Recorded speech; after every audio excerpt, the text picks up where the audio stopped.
Olá! Hoje é o Dia Mundial da Conscientização dos Transtornos Alimentares, 2 de junho.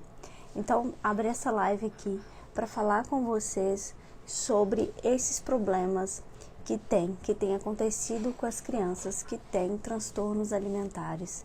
E que, na verdade, não só as crianças, nós temos os adultos, adolescentes, várias pessoas que apresentam transtornos alimentares, e hoje é o dia para a gente falar disso, que é a conscientização de todas essas dificuldades alimentares que muitas vezes são vistas como bobeira, besteira, algo, é frescura, é chatice, fulano é chato para comer, fulano não gosta de comer, eu não sei o que eu vou fazer para fulano, porque sim, e essas pessoas, elas não comem, não é porque elas são chatas para comer, é porque elas realmente têm alguma dificuldade que impede com que elas sintam prazer e conforto no momento da refeição. E geralmente esses sinais da alimentação, eles vêm lá na infância, lá na introdução alimentar, ou às vezes com 1 ou 2 anos. E o que acontece? Por falta de conhecimento nosso, de mãe, de pai, de avó, de babá, de quem cuida dessa criança, muitas vezes essa criança, ela dá claros sinais evidentes de que ela não está conseguindo comer, de que ela não consegue conforto, ela está nauseando, e vários motivos. E isso geralmente acontece mesmo na introdução alimentar, isso vai acontecer. Só que com algumas crianças, isso acontece com mais frequência. A introdução alimentar, às vezes, é muito mais difícil do que com outras, ou às vezes isso aparece depois dos 2 anos. E aí, ao invés de a gente respeitar os sinais claros e evidentes que essa criança ela não está dando conta daquele alimento durante aquele momento, naquela oferta, às vezes a gente insiste porque a gente quer um prato raspado, a gente quer que a criança coma, a gente quer que ela aprenda a comer rápido por uma demanda externa muitas vezes, e aí acaba que a gente age de maneira equivocada e acaba insistindo com esses alimentos, criando mais recusa, mais desconforto, mais experiência negativa com essas crianças.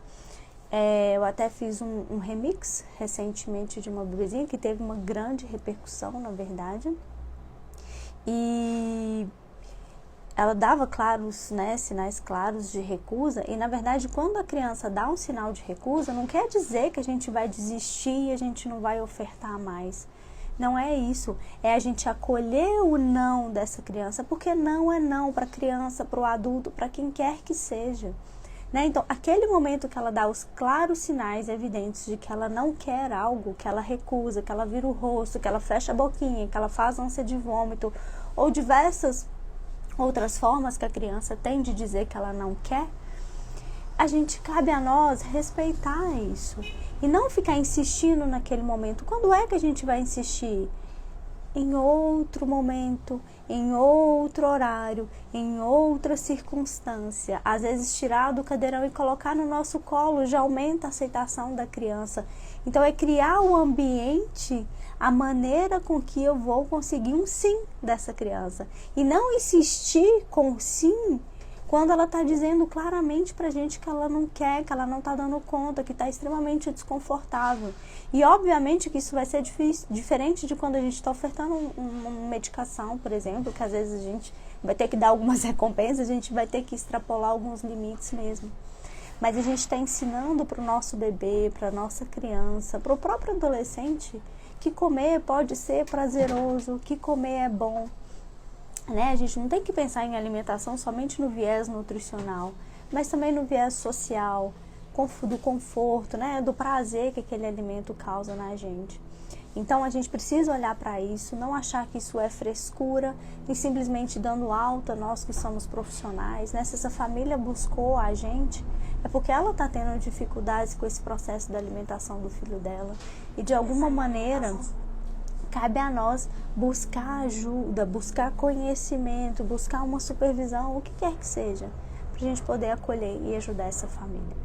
Então a criança diz não. O maior recado que eu acho que eu posso dar hoje, no dia da conscientização dos transtornos alimentares, o Dia Mundial da Conscientização dos Transtornos Alimentares, a partir do momento que a criança disse não, Não necessariamente ela disse o não, né? Mas ela deu sinais evidentes de um não.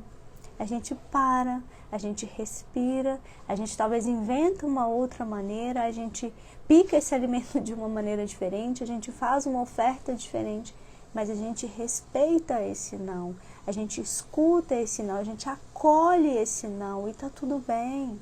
Esse não é uma coisa... disse não e é um não para sempre. Não é isso, é um não para esse momento. Recentemente eu estou passando por introdução alimentar com a Alice.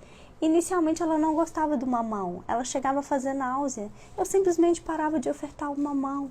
E aí a gente ofertou um outro dia, ela também não quis, ofertamos outro e hoje ela está comendo mamão. E agora a gente está no mesmo processo com o ovo. E tá tudo bem. Desde que a gente tenha clareza, tranquilidade para esse processo.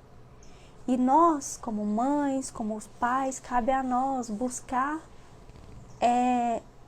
nos educar, buscar conhecimento, para que a gente possa se equivocar cada vez menos. Nós vamos errar, porque nós somos seres humanos.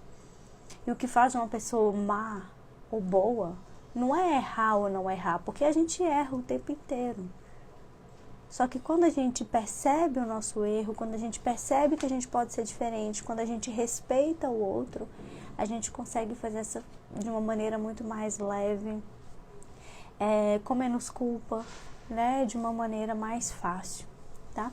Então vai o meu abraço aqui para todas aquelas mães que buscam por ajuda e muitas vezes são tidas como loucas, que é porque ela oferece qualquer coisa, que ela tá caçando cabelo em ovo, de que isso vai passar e ela tá preocupada com a criança dela, né?